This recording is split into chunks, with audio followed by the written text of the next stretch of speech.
Hello! I need some advice. I have been in a relationship for 13 years with a man who is 7 years younger than me. I have 2 children, he looks after them, accepts everything is okay. We also bought our own apartment. We don't have a child together because we lost him when I was 9 months pregnant. When we started our relationship, he was 20 years old. Something has changed in him for some time. He says he wants freedom to hang out with friends and not give explanations. He says he wants to live. He doesn't smoke, doesn't drink, so he doesn't have to be bothered. He just walks around. I think he was very young when we moved in together, and he didn't get used to it. He was 22 when we moved in together, and responsibilities, being bothered, etc., were weighing him down, and he also had 2 other people's children. I talked to him and he said he loves me, but he also wants freedom. Without checking him, he tells me that I'm suffocating him, etc. I think our relationship is over. I feel like he doesn't feel like sitting at home. He wants to be with friends, not women. I talked to him and told him if he wants to live, I don't mind, I understand, and we can break up. He says he wants to be with me, but he also wants freedom.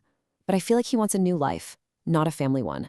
What advice would you give me? Should we break up? Thank you. First of all, thank you for trusting us enough to share this. It sounds incredibly painful and confusing. We're going to walk through this story because it really gets to the heart of a challenge so many long-term relationships hit.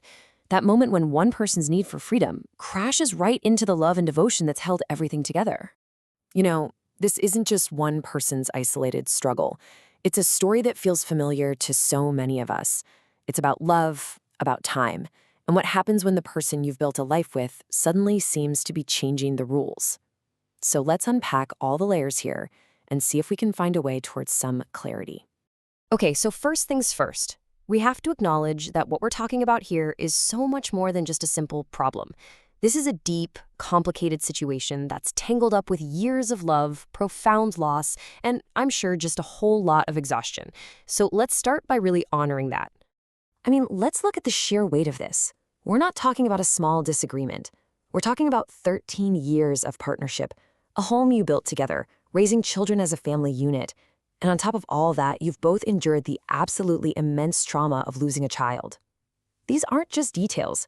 They're the bedrock of this relationship, and we have to hold them at the forefront of this discussion. So what on earth could be causing this sudden change? What's going on? Well, one way we can try to understand this kind of behavior from a psychological perspective is through the lens of something called a late identity crisis. This tends to happen when someone steps into a really significant adult role at a very young age. In this case, he became a partner and a stepfather when he was just 20 years old. All the responsibilities of family life landed on him before he really had a chance to explore who he was on his own. So now, all these years later, that question he never got to answer, who am I outside of this family, it's starting to push its way to the surface. And this really gets to the heart of the conflict he's probably feeling. On the one hand, he's asking for freedom, maybe for the life he feels he never got to live. But at the same time, he isn't leaving. Why? Because he also wants the security, the home, the family that you've built. He's literally being pulled in 2 opposite directions. Now, that doesn't mean the love is gone, but it does mean he's deeply conflicted inside. Now, understanding his internal struggle is helpful context for sure, but it is not where your work is. If you stay focused only on his confusion, you're left feeling completely powerless, just waiting for him to figure it out. So right now, we need to make a really important pivot. This is the question that probably keeps you up at night, right? The one you just turn over and over in your mind.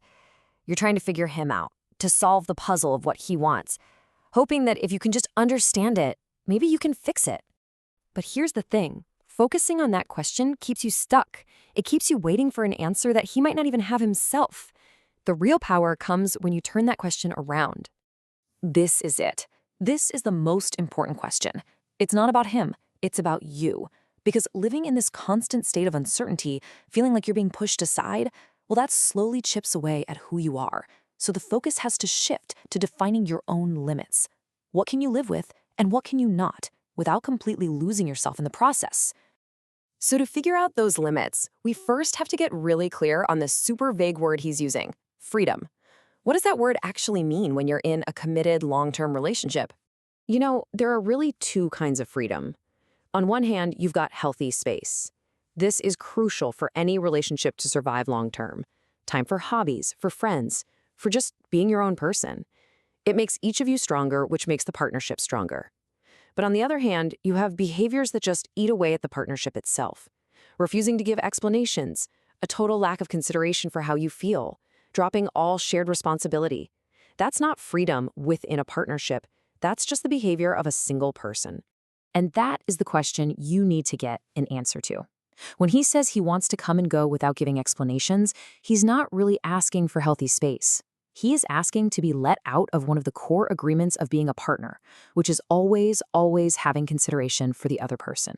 Okay, so once you have that clarity, what do you do with it? Well, the answer is in setting clear boundaries. And boundaries are completely different from ultimatums. An ultimatum is about trying to control what someone else does. A boundary is about what you will do and what you will accept. It's about protecting yourself. Let's look at some of the signs. A yellow flag might be that this crisis feels temporary, something you could maybe work through together, maybe with some help, but it becomes a huge red flag when his freedom means your only job is to just sit there and wait, adapting to whatever he decides. And the biggest red flag of all, when there's zero concern for how any of this is impacting you. A real partnership just cannot survive that. So here are a few practical steps.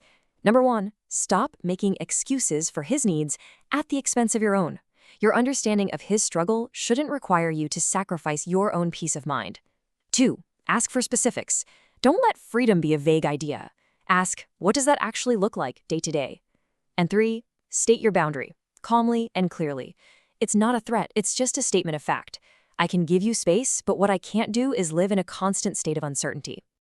You know, you wrote in your message that you feel like the relationship is over, that you sense you're being left alone in it. I really want you to listen to that feeling. That intuition is your mind processing thousands of tiny signals that something is fundamentally wrong. That feeling, it rarely lies. And finally, please hear this. Questioning whether to stay, feeling hurt, being exhausted, none of that is a sign of weakness. You are a person who's been carrying an immense amount of weight for your children, for your partner, through unimaginable grief. You have been strong for a very, very long time. And right now, the most powerful and courageous act of strength might just be choosing yourself.